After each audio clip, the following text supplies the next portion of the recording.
राधे राधे दोस्तों। कैसे हैं आप सब। आज की कहानी है शादी के बाद बेटी का घर उसका ससुराल ही होता है। कुसुम देवी एक बहुत ही अड़ियल और ढीठ किस्म की महिला थी। उनके ससुराल में उनके सास ससुर, उनके पति, एक कुंवारी ननंद और एक कुंवारा देवर था। शादी के 2 वर्षों के बाद उनके ससुर का देहांत हो गया।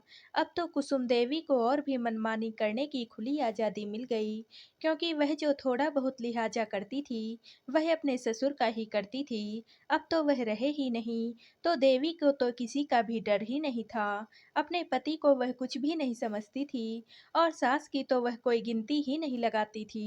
उन्हें जो चाहिए होता था, बस चाहिए होता था, चाहे जहाँ से भी मिले, इसके लिए वह तांडव कर देती थी। कभी-कभी उनकी ख्वाहिशों को पूरा करने के लिए उनके पति को कर्ज भी लेना पड़ता था और उन्हें इस बात से कोई भी फर्क नहीं पड़ता था। 3-4 सालों के बाद कुसुम देवी ने पति से अलग घर लेकर रहने की जिद करने लगी। उनके पति ने उन्हें बहुत समझाया कि पिताजी नहीं रहे, एक कुंवारा भाई और बहन है, मेरी जिम्मेदारी है, मैं अलग कैसे हो सकता हूँ। कुसुम देवी ने कहा, मुझे कुछ भी नहीं पता, मुझे मेरा अलग का घर चाहिए। और उन्होंने अपने नाटक करने शुरू कर दिए। पूरे घर में हाहाकार मचा दिया। माँ ने भी बेटे को समझाया, जैसा तेरी बीवी कह रही है कर, नहीं तो वह तेरा जीना ही मुश्किल कर देगी। मैं अपने बच्चों को लेकर अपने घर में रह लूंगी, क्योंकि कुसुम देवी का कहना था कि हमारे नए घर में सिर्फ हमारा परिवार जाएगा और तुम्हारे भाई बहन की जिम्मेदारी हमारी नहीं होगी। हाँ, तुम्हारी माँ चल सकती हैं, क्योंकि जिम्मेदारी सास ससुर की होती है, ना कि देवर ननंद की। उस महिला को यह बात समझ में आ ही नहीं रही थी कि उसके देवर ननंद अभी बहुत छोटे हैं और उनके पिता नहीं रहे, तो बड़े भाई की जिम्मेदारी है उनकी देख-रेख करना। कुसुम देवी ने अपनी जिद के आगे किसी की भी नहीं सुनी और अपने बच्चों और पति को लेकर अलग घर में आ गई। उनकी सास अपने दोनों बच्चों के साथ अपने घर में ही रही। इसी तरह से दिन गुजर रहे थे। कुसुम देवी की मनमानी दिन-ब-दिन बढ़ती ही जा रही थी, जिसका कोई तोड़ नहीं था। समय के साथ कुसुम देवी की ननंद जवान होने लगी थी, तो कुसुम देवी की सास ने कुसुम देवी के पति से बोला, बेटा अब तेरे पिताजी तो हैं नहीं, अपनी बहन की शादी के बारे में भी कुछ सोच। कुसुम देवी ने तुरंत ही अपने पति को बोला, यह तुम्हारी जिम्मेदारी नहीं है, तुम्हारी माँ की बेटी है, वह जाने अपनी बेटी का, क्योंकि अब तुम्हारी बेटी भी कुछ सालों में विवाह के योग्य हो जाएगी। अपनी बेटी के विवाह के बारे में सोचो। तब कुसुम देवी की सास ने बोला, मैं तुमसे मेरी बेटी के विवाह में खर्चा करने के लिए नहीं बोल रही हूँ, उसका विवाह तो मैं अपने पैसों से ही कर लूँगी। बस एक लड़का ढूँढने के लिए बोल रही हूँ, जो कि मैं नहीं ढूँढ पा रही हूँ। लेकिन कुसुम देवी के अड़ियल रवैया की वजह से एक बार फिर से घर में कलह मच गया। लेकिन इस बार कुसुम देवी को हार माननी पड़ी, क्योंकि नाते रिश्तेदार और पास पड़ोसी कुसुम देवी को ताना मारने लगे कि देखो कुंवारी ननंद घर में बैठी है और पति को उसका रिश्ता भी नहीं ढूँढने दे रही है। कुसुम देवी ने सोचा कि चलो अब तो कुछ कर नहीं सकते, पर यह तो हो सकता है कि मैं जैसा चाहूँगी वैसा ही रिश्ता मेरी ननंद का होगा, क्योंकि वह यानी कि कुसुम देवी बहुत ही बेकार किस्म की औरत थी और कभी भी किसी का भला नहीं चाहती थी। खास करके तो अपने देवर और ननंद का। तो उसने अपने पति को रिश्ता ढूंढने के लिए भेजा।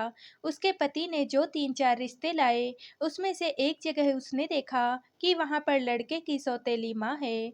तो कुसुम देवी को लगा, यह घर मेरी ननंद के लिए ठीक रहेगा, यहीं पर अपनी ननंद की शादी करते हैं। मजा आएगा जब सौतेली सास इसके ऊपर तरह तरह के अत्याचार करेंगी। कुसुम देवी ने वही रिश्ता अपनी सास को फाइनल करने के लिए कहा। कुसुम देवी की सास ने बोला, नहीं, मैं ऐसे घर में अपनी बेटी को तो नहीं भेजूंगी जहाँ पर सौतेली माँ हो, वह तो मेरी बेटी को जीना भी मुश्किल कर देगी। कुसुम देवी ने तरह तरह की बातें बनाई कि लड़का बहुत अच्छा है, बहुत अच्छा कमाता है, आपकी बेटी वहाँ पर जाकर राज करेगी और माँ का क्या है, वह तो कुछ दिनों में चली ही जाएगी, फिर क्या लेना देना। किसी तरह से उसने अपनी सास को वहां पर बेटी की शादी करने के लिए राजी कर लिया।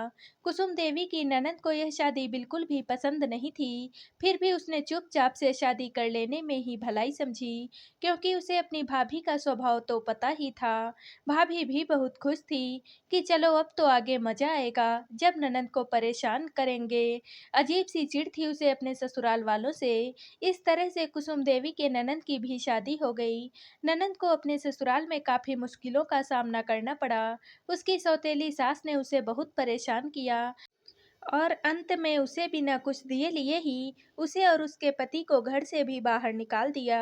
खैर उसके कुछ समय के बाद ही ननंद ने अपना घर संभाल लिया और वह बहुत अच्छे से रहने लगी।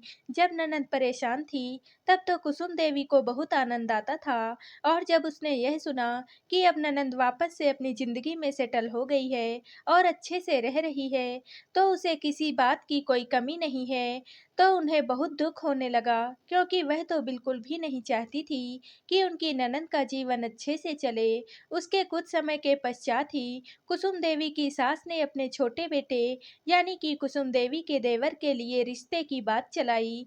कई लड़की वाले आए और हर लड़की वाले को कुसुम देवी ने कुछ न कुछ बहाना मार कर मना कर दिया था। सास ने बोला, वह मेरा बेटा है, मैं देख लूंगी, तुम बीच में क्यों पड़ रही हो? तो कुसुम देवी ने बोला, वाह! यह अब आपका बेटा है, तो फिर बेटी का भी देख लिया होता।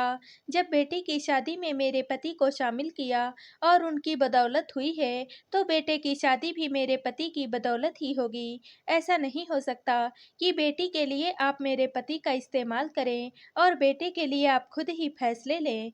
कुसुम देवी ने फिर से घर में कलह मचाना शुरू कर दिया। इसी तरह से 4-5 साल निकल गए और देवर की शादी कहीं पर भी नहीं तय हो पाई। साथ ही साथ पूरे शहर में यह हल्ला भी मच गया कि इस घर में शादी करना यानी कि अपनी बेटी को मौत के मुंह में भेजना है, क्योंकि यहाँ पर बहुत ही शैतान जेठानी रहती है, जो कि किसी भी कीमत पर अपनी देवरानी को चैन से जीने नहीं देगी। साथ ही साथ 4-5 साल बीत जाने की वजह से अब कोई लड़की वाला उस घर में रिश्ता करना भी नहीं चाहता था, क्योंकि उन्हें लड़के की उम्र भी बहुत ज्यादा लगती थी। इस तरह से कुसुम देवी ने अपने देवर की शादी होने ही नहीं दी और वह बहुत ज़्यादा खुश थी कि चलो अब तो देवर की शादी ही नहीं हुई, घर में कोई हिस्सा बंटवारा करने वाला तो होगा ही नहीं, मेरा अकेला का हक होगा पूरे घर की संपत्ति पर। इसके कुछ समय के बाद ही कुसुम देवी ने अपनी बेटी के लिए भी रिश्ता ढूंढना शुरू किया, क्योंकि अपने शहर में तो वह पूरी तरह से बदनाम थी, इसलिए अपने शहर में तो वह बेटी का रिश्ता कर ही नहीं सकती थी। उन्होंने दूसरे शहर में बेटी का रिश्ता ढूंढना शुरू कर दिया और देखभाल करके एक अच्छे घर में बेटी का रिश्ता भी किया, क्योंकि वह तो कुसुम देवी की बेटी थी, तो अपनी माँ की तरह ही बदतमीज थी। उसने भी जाते ही ससुराल में वही सब कुछ करना शुरू कर दिया जो उसकी माँ इस घर में किया करती थी। लेकिन यहाँ पर तो पासा ही उल्टा पड़ गया। बेटी का पति उसके पिता के जैसा नहीं था। उसने अपनी पत्नी को बोला कि तुम अगर मेरे माँ बाप और मेरे परिवार के साथ नहीं रह सकती हो और उनकी इज्जत नहीं कर सकती हो, तो तुम अपने घर जा सकती हो, हमें भी तुम्हारी कोई ज़रूरत नहीं है। और ला करके बेटी को कुसुम देवी के घर पर छोड़ दिया। यहाँ पर कुसुम देवी ने बहुत तांडव किया, पर वह दामाद के घर पर अपना हुक्म नहीं चला सकी। काफी वक्त तक बेटी मायके में ही रही, लेकिन समय के साथ बेटी को भी यह एहसास हो गया कि शादी के बाद बेटी का घर उसका अपना ससुराल ही होता है, और उसने समझौता करके अपने ससुराल चले जाने में ही अपनी भलाई समझी। वह चुपचाप अपने ससुराल चली गई और अपने पति के हिसाब से अपने ससुराल में रहने लगी। उसे भी पता चल चुका था कि यदि वह अपनी माँ के हिसाब से चली तो उसका घर टूटने में देर नहीं लगेगी। इसके कुछ समय के बाद ही कुसुम देवी ने अपने बड़े बेटे का विवाह किया।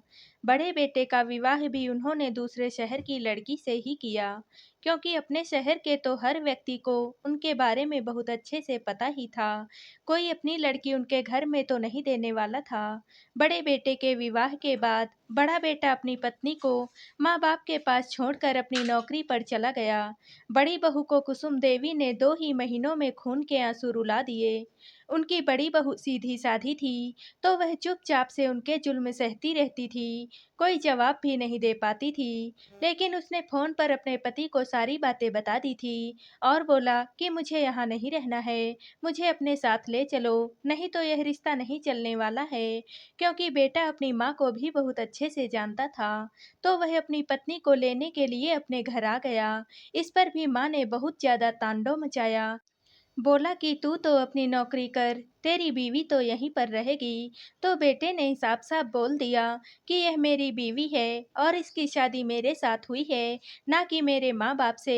मैं जहाँ पर रहूँगा, मेरी बीवी भी वहीं मेरे साथ रहेगी। वह बिना इंतजार किए अपनी बीवी को लेकर के चला गया। अब कुसुम देवी का ज़ोर अपने बेटे-बहू पर भी नहीं चल पाया। अब कुसुम देवी को लगने लगा था कि अब उनका राजपाट समाप्त हो रहा है। बेटी के ससुराल में भी उनका जोर नहीं चला है, बेटे और बहू पर भी अब उनका जोर नहीं चल रहा है। साथ समय के साथ गुजर चुकी थी, जिन पर कुसुम देवी ने बहुत जोर चलाया था। देवर की शादी तो हुई ही नहीं थी और वह अपनी माँ के घर में अकेला ही रहता था। ननद अब अपने घर में सुखी थी, लेकिन कुसुम देवी को तो लड़ाई झगड़ा करने की आदत ही थी। कुसुम देवी के पति कुसुम देवी के साथ रहते रहते चुपचाप रहना सीख चुके थे और किसी भी बात का कोई उत्तर देते ही नहीं थे, तो लड़ाई का सवाल तो उठता ही नहीं था। कुसुम देवी ने सोचा कि चलो अब छोटे बेटे की शादी करते हैं और उस बहू को तो मैं बिल्कुल भी नहीं जाने दूंगी। छोटा बेटा तो इसी शहर में ही रहता है, तो साथ में ही तो रहेगा। उन्होंने अपने छोटे बेटे की शादी के लिए रिश्ते ढूंढने शुरू कर दिए, लेकिन अब तक कुसुम देवी की बदनामी काफ़ी ज़्यादा हो चुकी थी और कोई भी अपनी लड़की उनके घर में देने के लिए तैयार ही नहीं था। किसी तरह से एक जगह उन्होंने छोटे बेटे का विवाह तय किया, पर विवाह के कुछ समय पहले ही लड़की वालों को कुसुम देवी के बारे में काफ़ी कुछ पता चल चुका था और उन्होंने आखिर समय पर विवाह तोड़ दिया। इस तरह से 6-7 वर्ष निकल गए और उनके छोटे बेटे का विवाह भी नहीं हो पाया और अब होने की भी कोई गुंजाइश रह नहीं गई थी। आज कुसुम देवी को लग रहा था कि उन्होंने जो दुख दूसरों के लिए चाहा है, आज वह दुख खुद उनका परिवार भुगत रहा है। वहाँ उनकी बेटी अपने ससुराल में बहुत ही ज़्यादा परेशान थी, क्योंकि उसका पति उसे कुछ भी नहीं समझता था और यही उन्होंने अपनी ननद के लिए चाहा था कि वह अपने ससुराल में बहुत ज़्यादा दुखी रहे, जो कि उनकी बेटी को वह दुख मिल रहा था। बड़े बेटा-बहू अपनी ज़िंदगी में मस्त हैं, उन्हें अपने माँ-बाप, भाई-बहन से कुछ भी लेना-देना ही नहीं था, क्योंकि उनको तो पता था कि यदि उस घर में दोबारा गए, तो हमारी ही ज़िंदगी नरक होगी, क्योंकि हमारी माँ तो सुधरने वाली नहीं है। बड़े बेटा-बहू जो कर रहे थे, वह तो मजबूरी में कर रहे थे, पर यह कुसुम देवी ने खुद किया था, अपने ससुराल में वह भी अपने शौक से। और आज उनके साथ भी यही हो रहा था। आज कुसुम देवी को यह एहसास हो रहा था कि जो उन्होंने दूसरों के लिए चाहा है, आज वह खुद ही भोग रही हैं। उन्होंने अपने पति के साथ अलग होकर अपना संसार बसाना चाहा था। आज उनके बेटा-बहू अपने संसार में अलग हैं और खुश हैं। उन्हें माँ-बाप से तो कोई लेना-देना ही नहीं है। उन्होंने अपनी ननंद का बुरा चाहा था और चाहा था कि वह ससुराल में दुखी रहें और आज उनकी खुद की बेटी अपने ससुराल में बहुत दुखी है और वह कुछ भी नहीं कर सकती हैं।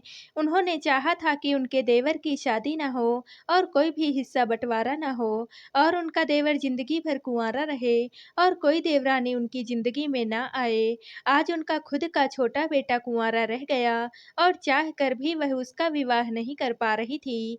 आज कुसुम देवी को पूरी तरह से समझ में आ गया था, अपने किए का फल तो भोगना ही पड़ता है और अपने किए का फल खुद के साथ-साथ अपनी औलादें भी भोगती हैं, जिसको कुँवारे देवर को देखकर कुसुम देवी को बहुत तसल्ली होती थी। आज अपने कुँवारे बेटे को देखकर कुसुम देवी का दिल खून के आँसू रोता है कि बेचारा अपनी ज़िंदगी में कितना अकेला रह गया। काश उन्होंने कभी देवर के बारे में भी ऐसा सोचा होता। कुसुम देवी को आज यह एहसास हो रहा था कि उनकी ही वजह से उनकी औलादों को भी काफ़ी कुछ झेलना पड़ रहा था, जबकि उनकी कोई भी गलती ही नहीं थी। उन्हें जो भी भी आज ज़िंदगी में बहुत दुःख भोगना पड़ रहा है और उनके कर्मों की सज़ा है, पर उनके कर्मों की सज़ा उनके साथ-साथ उनकी औलादों को भी मिल रही है। तो दोस्तों, आप सबको यह कहानी कैसी लगी? कमेंट करके ज़रूर बताइएगा और वीडियो को लाइक व शेयर कीजिएगा।